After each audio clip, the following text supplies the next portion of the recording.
Assalamualaikum warahmatullahi wabarakatuh.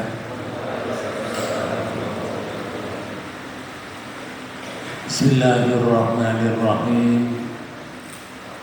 Innal hamdalillah nahmaduhu wa nasta'inuhu wa nastaghfiruh wa na'udzu billahi min shururi anfusina wa sayyiati a'malina. May yahdihillahu fa huwal muhtadi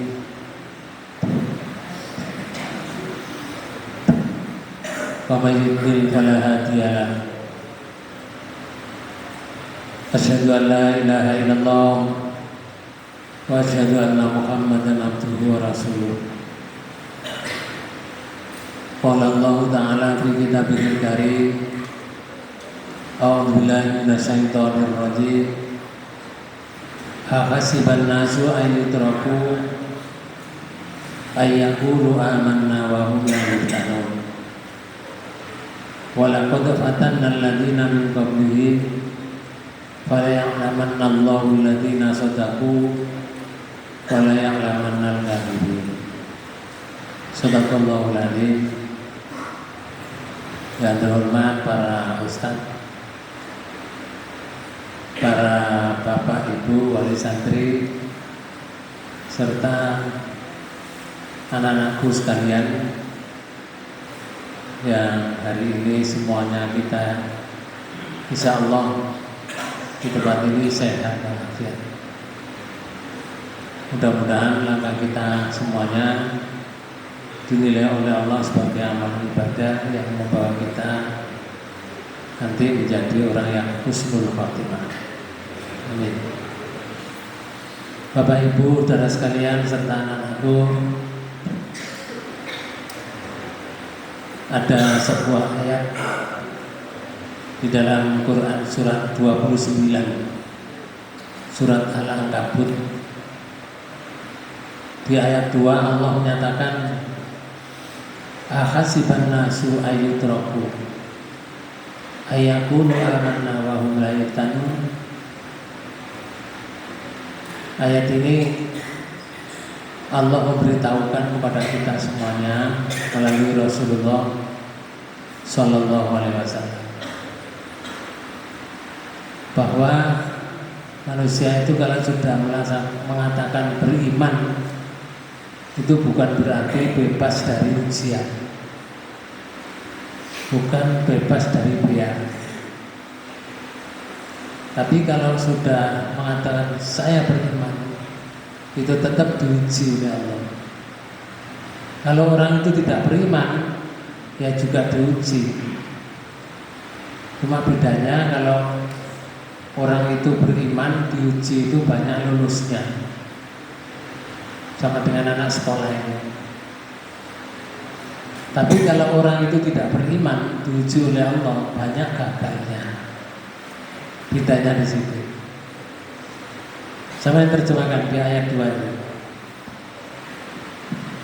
Apakah manusia itu mengira bahwa mereka dibiarkan saja mengatakan kami telah beriman, sedang mereka tidak diuji lagi? Nah ini, jangan mengira bahwa kalau sudah mengatakan beriman pada Allah terus mengira nggak diuji. Tidak diuji.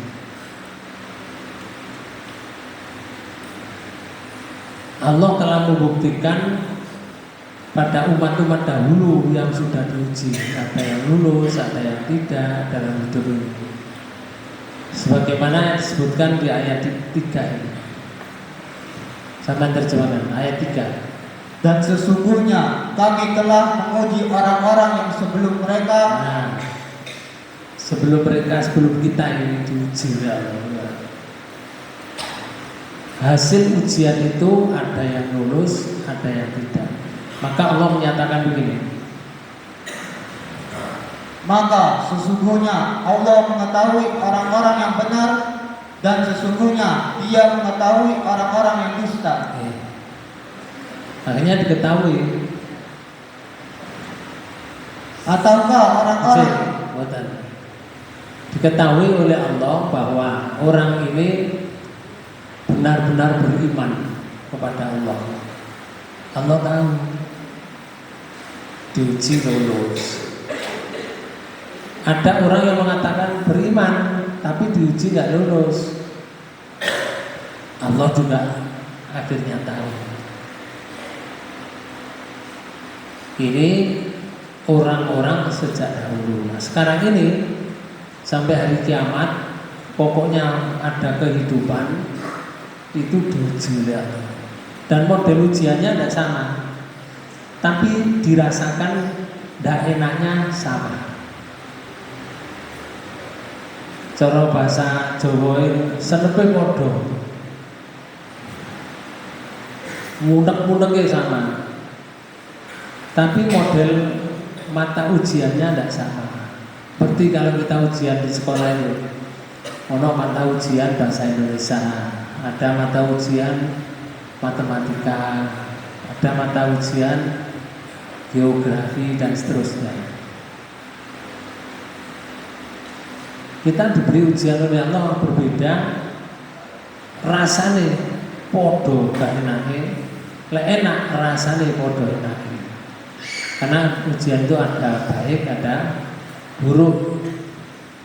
Kalau kita mendapatkan suatu kebaikan dalam hidup, itu berarti ujian baik. Jangan dikira ujian baik itu mesti membawa kebaikan, belum tentu. Kalau kita diuji rasanya nggak enak, itu namanya ujian buruk. Juga jangan dikira bahwa kalau orang itu diberi ujian buruk itu mesti buruk terus hidupnya.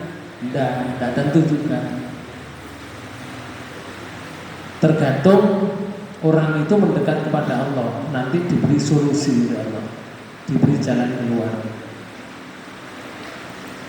Makanya di ayat ini Allah mengkabarkan kepada kita, hidup ini tidak sepi dari masalah. Rasulullah pernah bersabda dalam sebuah hadis riwayat Bukhari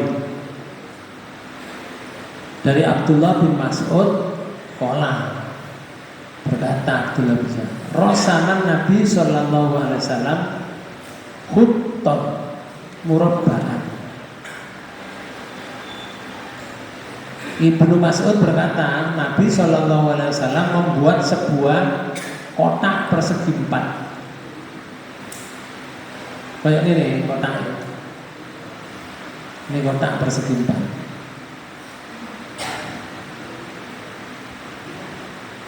Wa khuttat fil wasati kharijan minhu. Lalu membuat garis di tengahnya yang keluar dari kotak itu, seperti ini, seret sampai keluar dari kotak ini. Nih, garis tengah. Kemudian Rasulullah dawuh begini,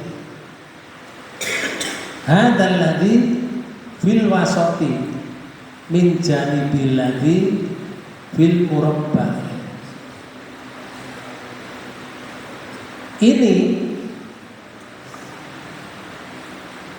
Rasulullah menyatakan dan membuat beberapa garis kecil yang menyentuh garis tengah dari sisi-sisi kotak itu. Garis kecil ini, seret ini, yang menyentuh garis tengah ini.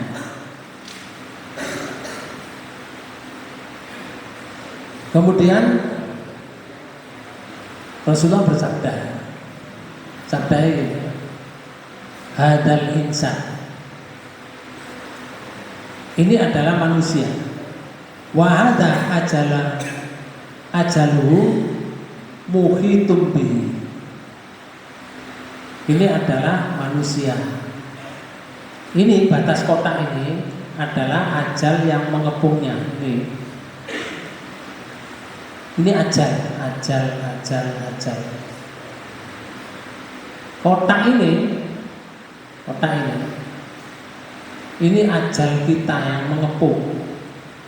Kita ini Bapak bisa lihat tidak lepas dari kotak ini, tidak bisa keluar. Sudah dikotak oleh Allah, sudah diberi ajal. Kemudian Rasulullah dawuh, wa hada ajaluhu muhitum bihi au qad ahata bihi. Wa hada alladhi huwa kharijun amaluhu. Yang ini keluar ini, yang kharijun ini adalah amal manusia. Ini kehidupan ini, tengah ini kehidupan. Yang keluar ini namanya amal atau perbuatan manusia. Kemudian wahadir hututu sigorul a'rodu.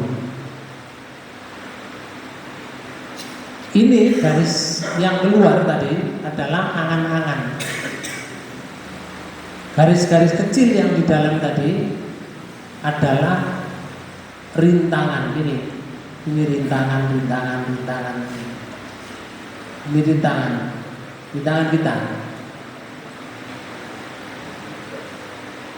Kemudian Rasulullah dawuh, fa'in akhta'ahu hada nasahahu hada wa in akhta'ahu hada nahasahu hada. Jika ia terhindar dari satu rintangan, ia pasti akan terkena rintangan kedua. Ini kalau terhindar dari rintangan ini atau ini sudah diselesaikan rintangan ini, terkena rintangan kedua. Kalau rintangan kedua ini sudah terselesaikan, jangan berpikir bahwa sudah tidak ada rintangan dalam hidup ini. Nanti akan menjumpai rintangan yang ketiga. Dan seterusnya sampai notok. Nanti notoknya di mana? Misalkan notok di sini, ya sudah, namanya ajal. Tapi ini namanya rintangan dari awal. Rintangan ini namanya musibah. Hadis ini diriwayatkan oleh Bukhari. Nah, Bapak Ibu saudara sekalian, maka kota ini batas hidup. Sebagaimana Allah berfirman di surat 21 ayat 35. Kullu nafsin dha'iqatul maut wa nabluukum bisyarri wal khairi fitnah wa ilaina turja'un. Apa terjemahan? Tiap-tiap yang berjiwa akan merasakan mati. Pokoknya dalam kehidupan ini pokoknya orang wong urip itu pasti mati. Termasuk malaikat. Malaikat itu jadi mati ya Allah. Iblis itu nggak mati loh sampai hari kiamat. Tapi kok kiamat mati bodoh. Nah ini ayat ini untuk manusia, untuk jin. Setiap yang berjiwa itu pasti akan mengalami sebuah kematian. Sebelum mati Allah menyatakan ini, kami akan menguji kamu dengan keburukan dan kebaikan. Ini saya akan menguji kamu sebelum mati. Saya uji bisari dengan keburukan. Keburukan itu ujian yang dirasa tidak enak. Ujian tidak enak ya misalkan urip sengsara, lo awak loro ae, itu jadi ujian tidak enak. Nyambut gawe tapi gak tahu oleh duit, itu ya jadi ujian tidak enak. Oke. Utawa campur duit entek ge loro. Gak tahu iso nyanyi, katanya jadi ujian kayak itu jadi sari. Atau kalau rumah tangganya ada saja masalahnya. Bu bujune utang gak kondom loro nyaur akeh. Ku yo gak enak. Utawa enak-enak wis rumah tangga krana dulinan HP ae. Akhirnya kepethuk wong liya. Mari kepethuk wong liya semayanan ngoten iki ujian gak enak. Oke. Gara-gara HP. Yang kedua, diuji enak ini, wal khairi. Diuji enak ini ya awake sehat, seger bugar. Nek duwe gak kalong ngono. Gak ada tuku obat itu sehat walafiat bisa. Oke. Nah, itu ujian enak. Oke, makasih. Itu namanya ujian enak. Lalu diberi sehat. Sehat itu ya ujian enak. Di rumah tangga tentrem ayem, anaknya sekolahnya lancar, mondoknya lancar, hafalannya lancar, itu juga ujian enak juga. Itu semuanya adalah fitnatun niki, sebagai cobaan yang sebenar-benarnya. Jadi fitnah, elek itu ya fitnah, api ya fitnah, harta itu ya fitnah. Makanya ada ayatnya gitu, innama amwalukum wa auladukum fitnah. Oke. Sesungguhnya anak-anakmu, hartamu itu fitnah. Fitnah itu ngeten. Pikir. Fitnah itu namanya cobaan. Cobaan yang sebenar-benarnya. Kita ini diberi cobaan oleh Allah itu untuk mengetahui loh. Untuk mengetahui kadar kita. Allah kalau kepingin mengetahui hambanya itu ini hamba yang baik atau hamba yang buruk, itu dikei fitnah sih, diuji. Akhirnya tahu. Soalnya manusia itu potongannya podo, kayak ya podo, potongannya podo. Terus gak podo itu jerune awak, jenenge kolbun. Oke, hati nih sih gak podo.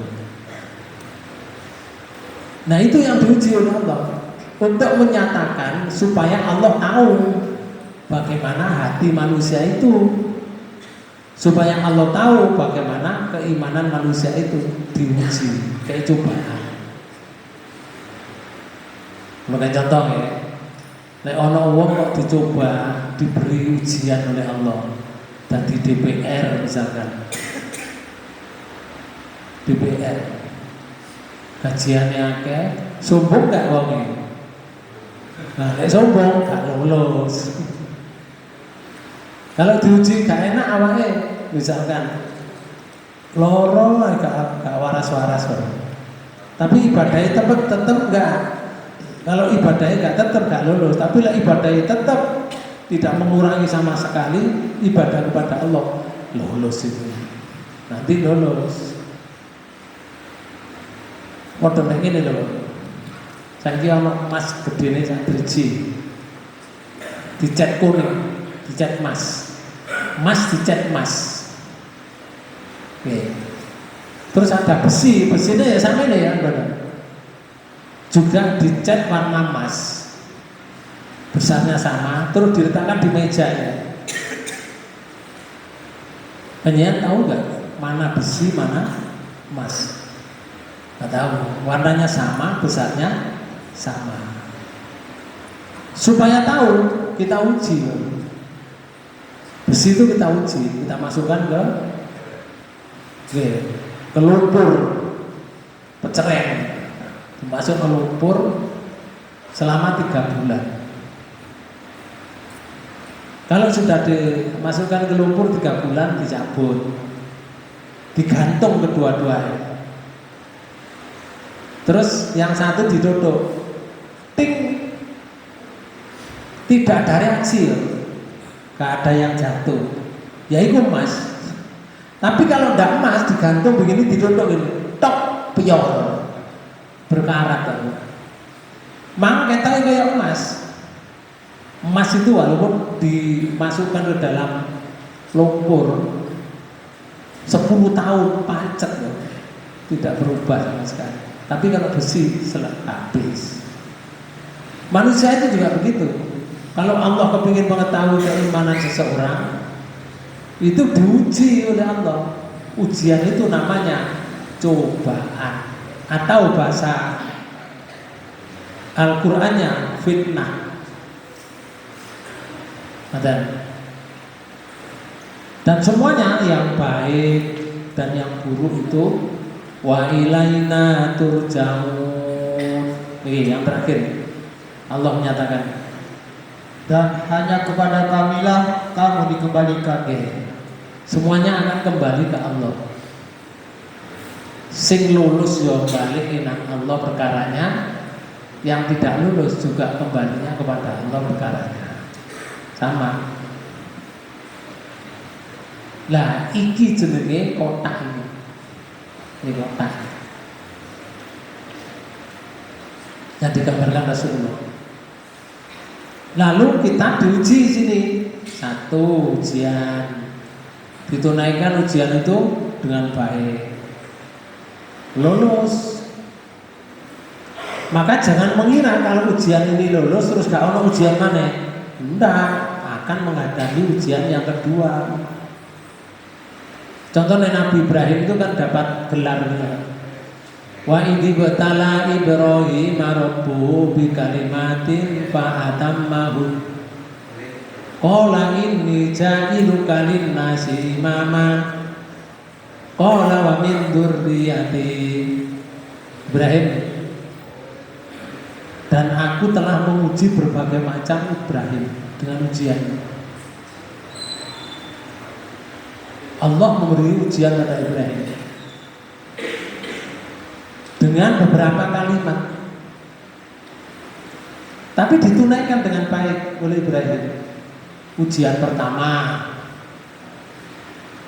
harus menegakkan tauhid ke bapaknya dan kaumnya, diusir oleh bapaknya. Ibrahim diusir dari rumahnya.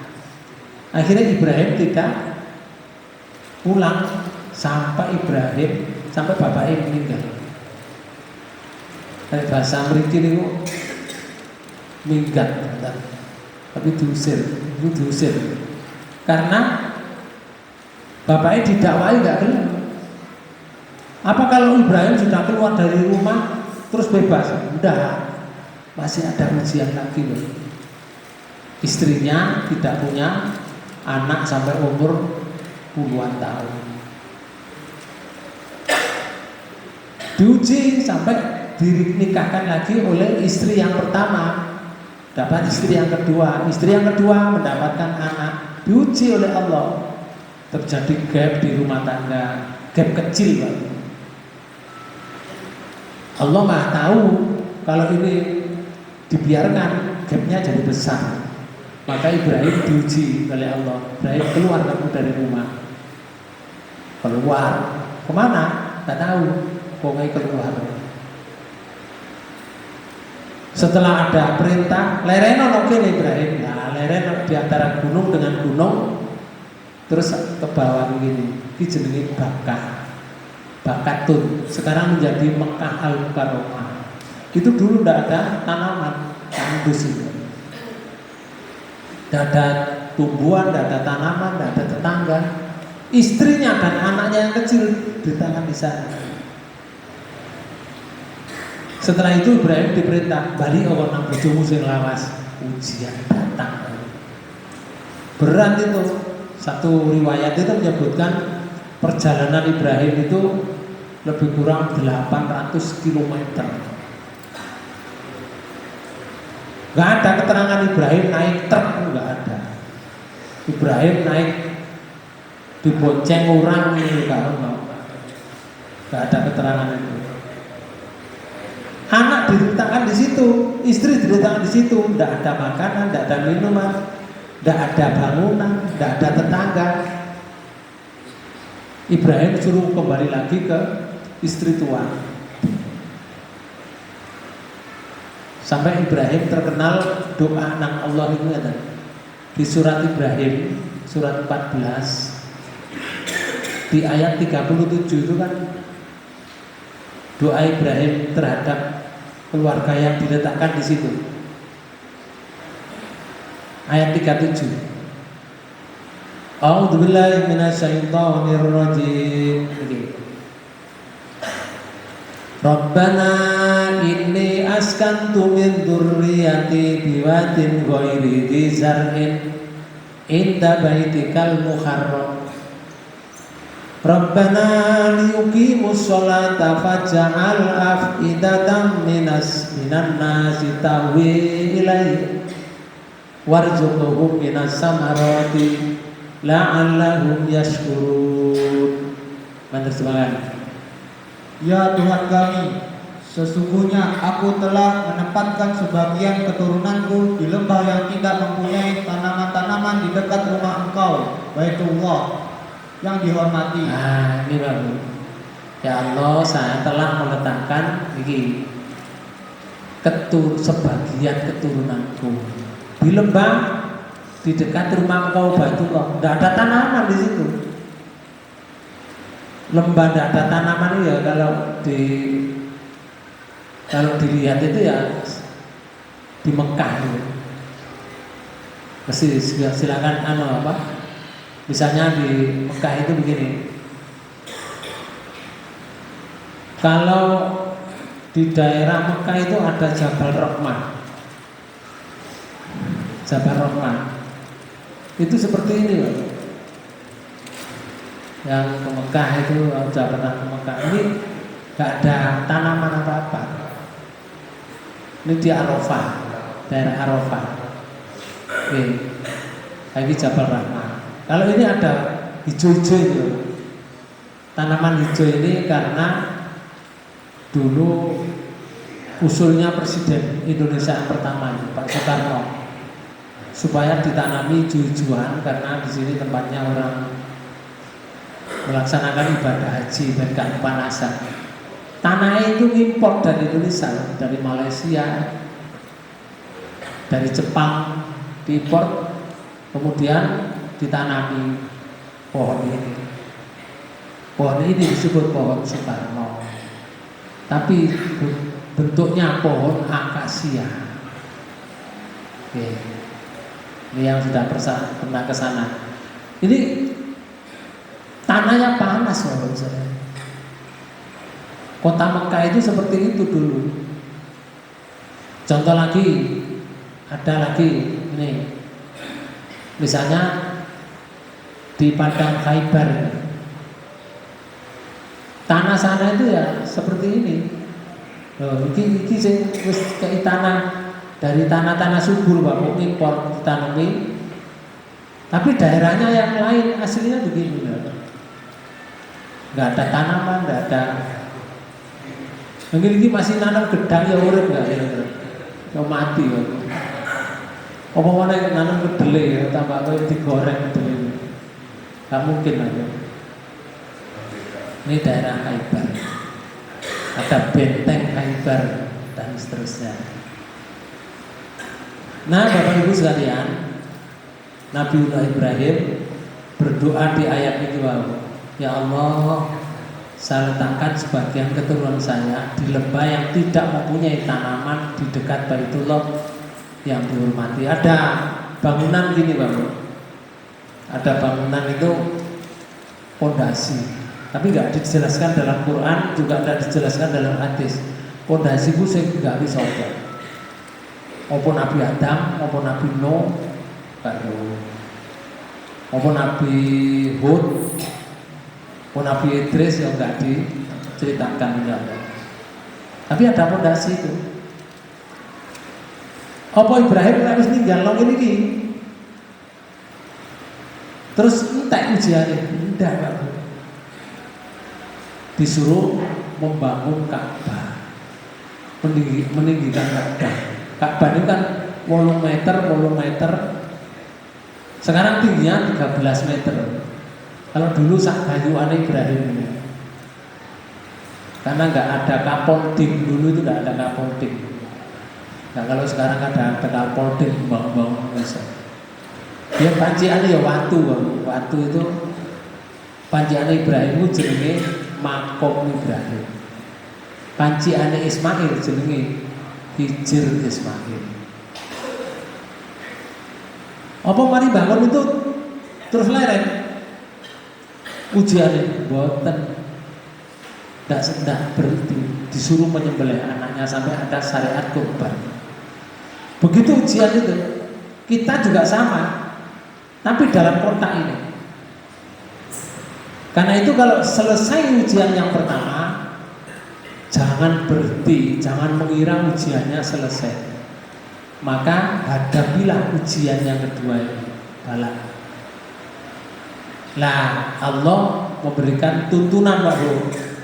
Ketika menghadapi ujian selanjutnya, surat 94 ayat 7 dan ayat 8, Allah menyatakan ini.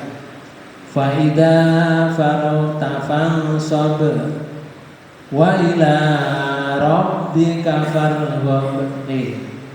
Kamu terjemahkan. Maka apabila kamu telah selesai dari sesuatu urusan, kerjakanlah dengan sungguh-sungguh urusan yang lain, dan hanya kepada Tuhanmu lah hendaknya kamu berharap. Ini loh. Kalau kamu telah menyelesaikan satu urusan pertama, ojo leren, hadapi dengan sungguh-sungguh urusan yang lain. Artinya di sini urusan yang pertama selesai, urusan kedua ini hadapi dengan sungguh-sungguh. Mulai wis iki selesai, urusan ketiga hadapi dengan sungguh-sungguh. Hasilnya kembalikan ke Allah. Nih. Ayat 8. Dan hanya kepada Tuhanmu lah hendaklah kamu berharap. Jadi kita pasrahkan. Ya sudah, ya Allah, saya telah melaksanakan ujian yang kau berikan pada saya. Sekarang saya pasrah kepada kamu, kepadamu. Bagaimana jadinya saya tidak tahu ya Allah. Nah, Rasulullah memberikan tuntunan Bapak Ibu saya, tuntunan kepada kita semuanya. Ada dalam hadis sahih menyebutkan begini. Kita disuruh berdoa ya. Allahumma la tabluna illa billati hiya ahsan. Ya Allah, janganlah aku dicoba, janganlah aku diberi ujian kecuali ujian yang baik-baik saja. Jangan bari ujian seger waras, duit akeh, rumah tanggai tentrem, ngoten. Oh njaluk ngoten kali Rasulullah. Jadi melok ae Pak Bu, enak. Kalau diberi oleh Allah kita akan menjadi baik. Kalau sudah datang ujian kedua, datang lagi ujian ketiga, kerjakanlah dengan baik. Kalau ujian ketiga guru mati, datang ujian keempat. Tapi kalau sudah ajalnya di sini, akan terjadi kematian. Lah ono sing mati itu husnul khotimah, ono sing mati husnul khotimah. Saya ingin delok ae akhir hayatnya itu seperti apa. Kalau misalkan seperti ini, husnul khotimah apa husnul khotimah? Nah,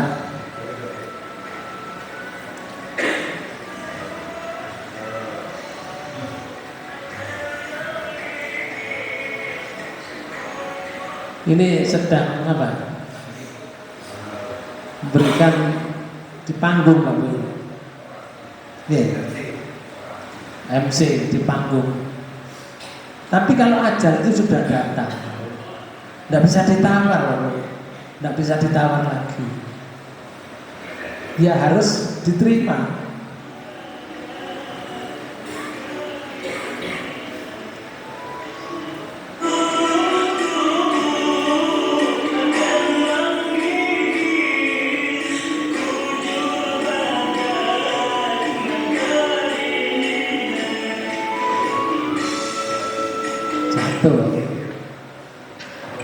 Ada yang sedang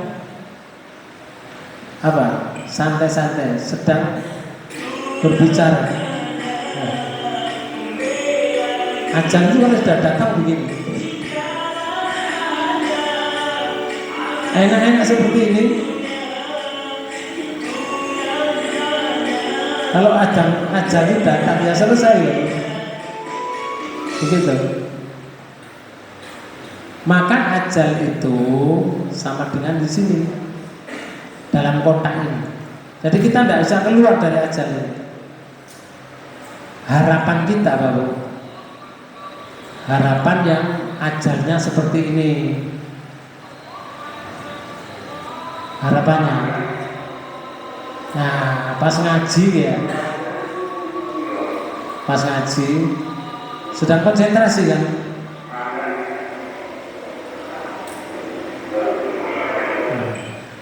Ajal ini ajal api kan. Makanya mati waktu ngaji ini mati itu mati. Tapi siap nggak mati? Aku mati loh. Mati itu nggak kepeduk lontong balap, nggak kepeduk tahu campur balap. Oke. Adzan dulu tak? Moga.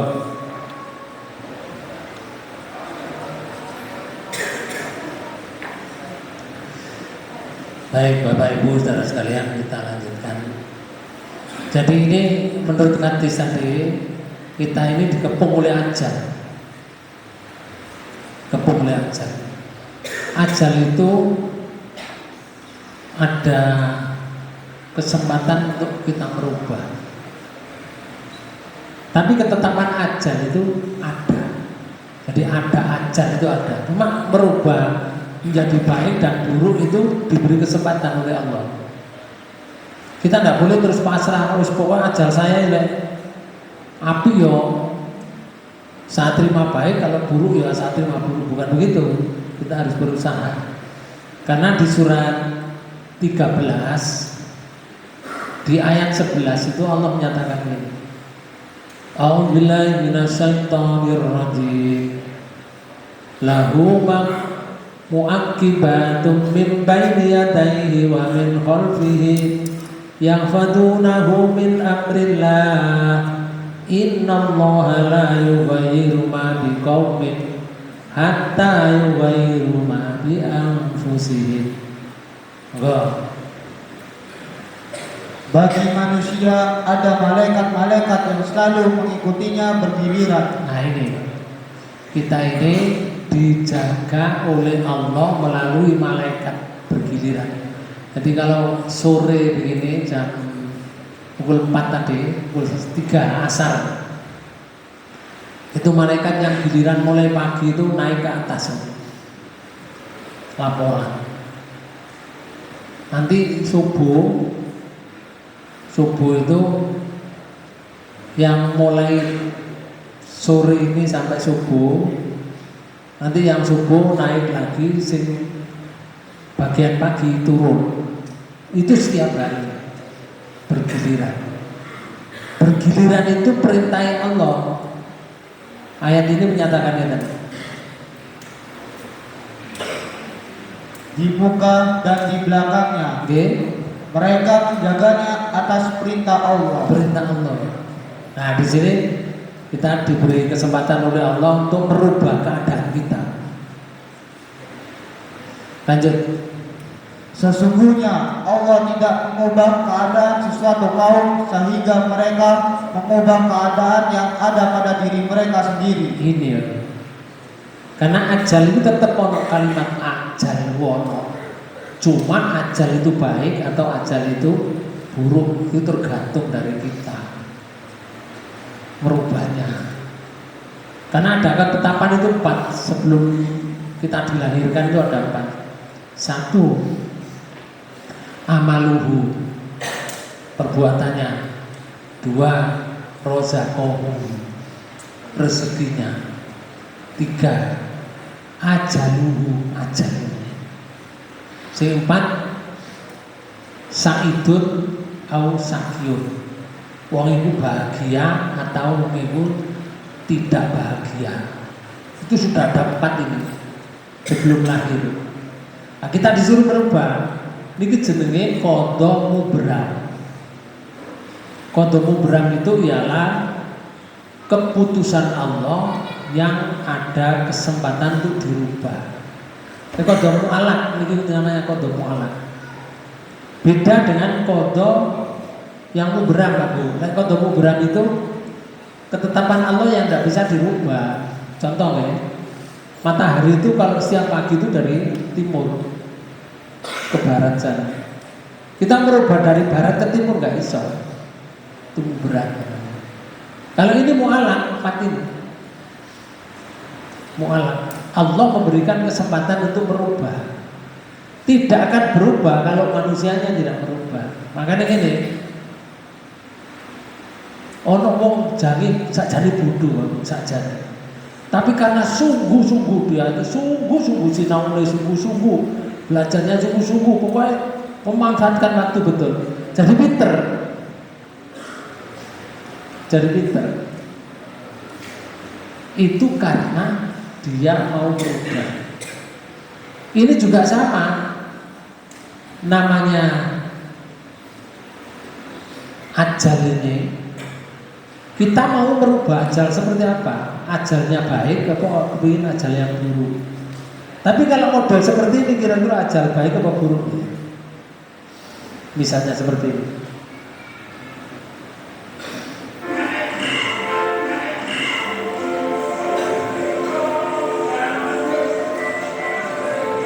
Enak-enak sate. Oke. Ini si nyanyi gitu. Si nyanyi. Tiba-tiba terjatuh dan tak sadarkan diri dan akhirnya meninggal dunia.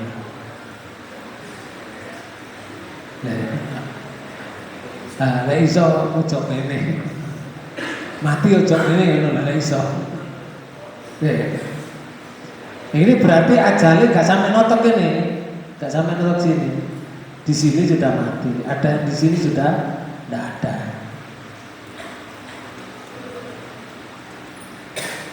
Ada yang di sini sudah tidak ada. Makanya di Quran itu dijelaskan ya, di surat 40. Contoh ya, surat 40 ini. Surat Mukmin. Di ayat 67 itu Allah menyatakan begini. A'udzubillahi minasyaitonir rajim.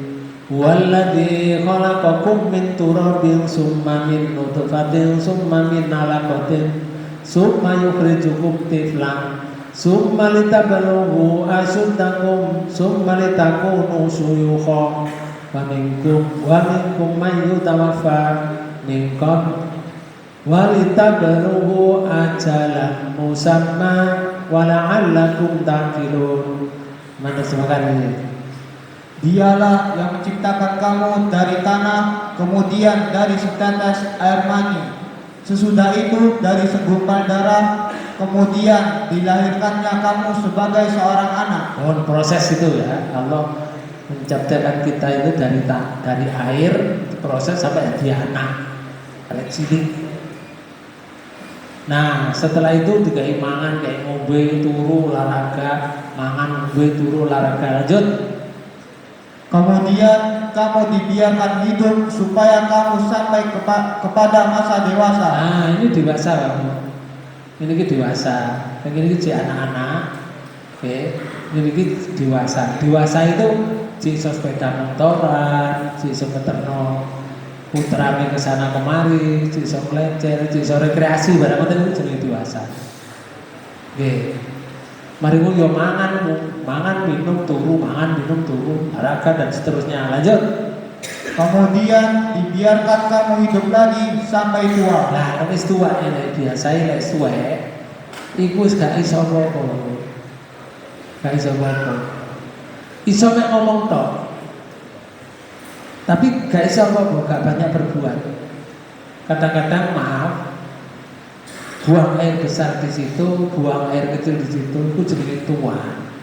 Tua itu lek wis model ini jenenge tua bangka. Bangka duduk bongkol nih. Oleh bongkol bahasa Jawa. Tua bangka, sudah tua rentang. Kalau bahasa Arabnya itu bahasa Al-Qur'annya namanya Ardhalil Umur. Orang yang sudah melampaui batas umur. Ardhalil Umur. Biasanya menunggu mari mangan bareng lali loh. Mari mangan lali. Nah, saiki mulai dilatih lalian. Dek apa-apa nonton dia aku mang dek. Aku dilatih lalian. Nah, di sini disebutkan oleh Allah ada. Di antara kamu ada yang diwafatkan sebelum itu. Sebelum itu tuh sebelum tua ya. Sebelum tua. Lanjut.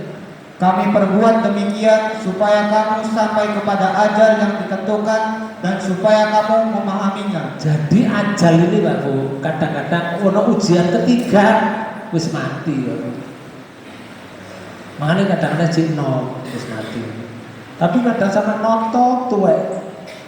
Notok sampai tuwek tok berarti mati.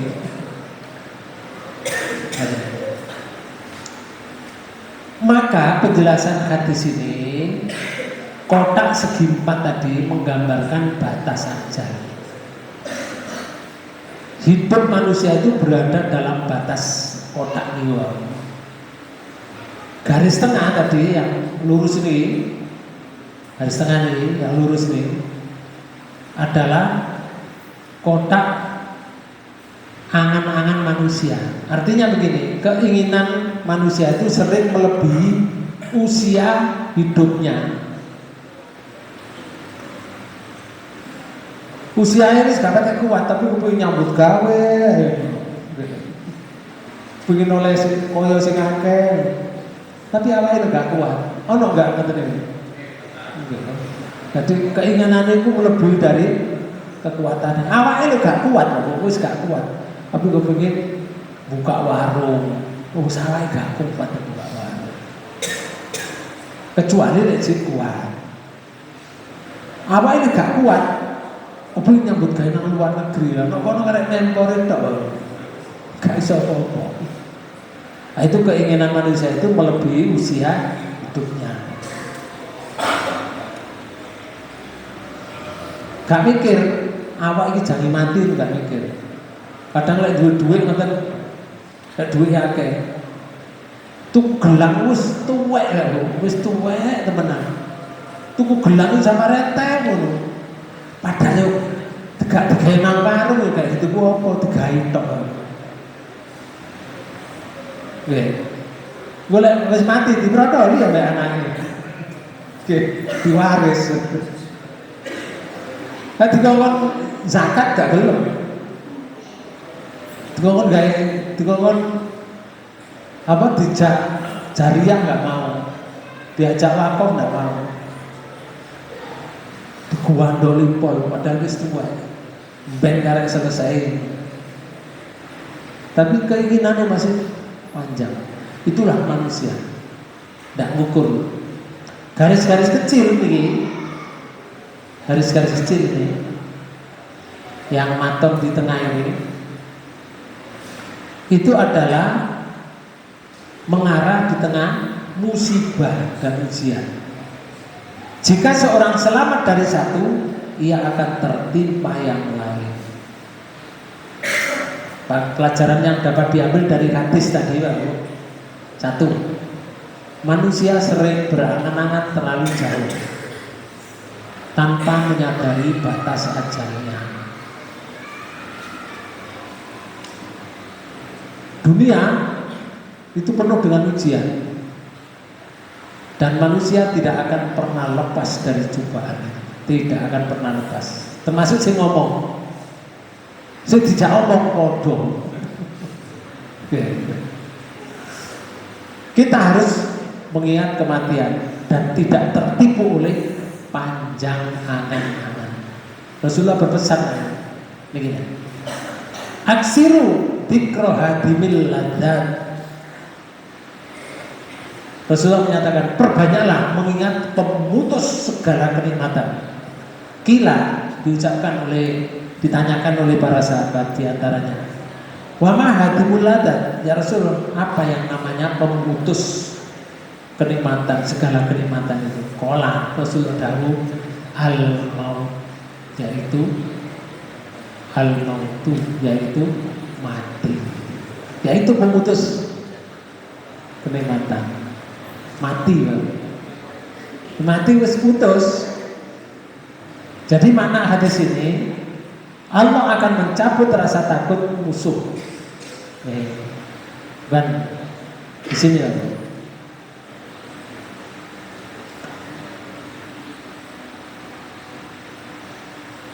Nah, sekarang ini kalau mengatasi masalah itu sering manusia itu mengambil jalan pintas. Jalan pintas. Ya apa caranya cepat jalan pintas, tapi tidak melihat resiko.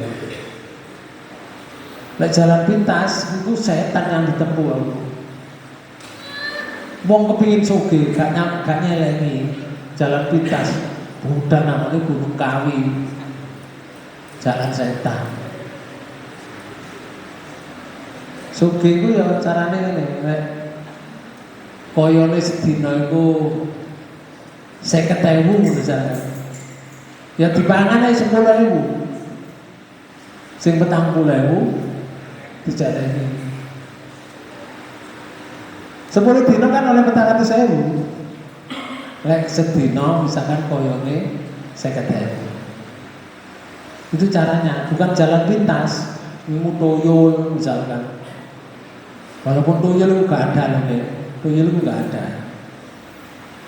Itu hanya angan-angan orang saja. Tapi setan atau iblis itu kalau dimintai segala sesuatu, asal dia mau kafir, itu rutin. Ada pertanyaan di sini? Ada?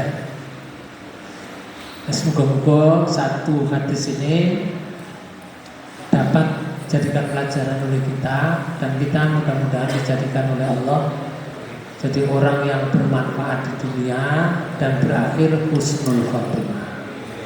Demikian yang bisa saya sampaikan, lebih kurangnya mohon maaf. Kita tutup pertemuan ini dengan bacaan hamdan. Alhamdulillahirabbil alamin. Subhanakallahumma rabbana bihamdika asyhadu an la ilaha illa anta astaghfiruka wa atubu ilaik. Assalamualaikum warahmatullahi wabarakatuh.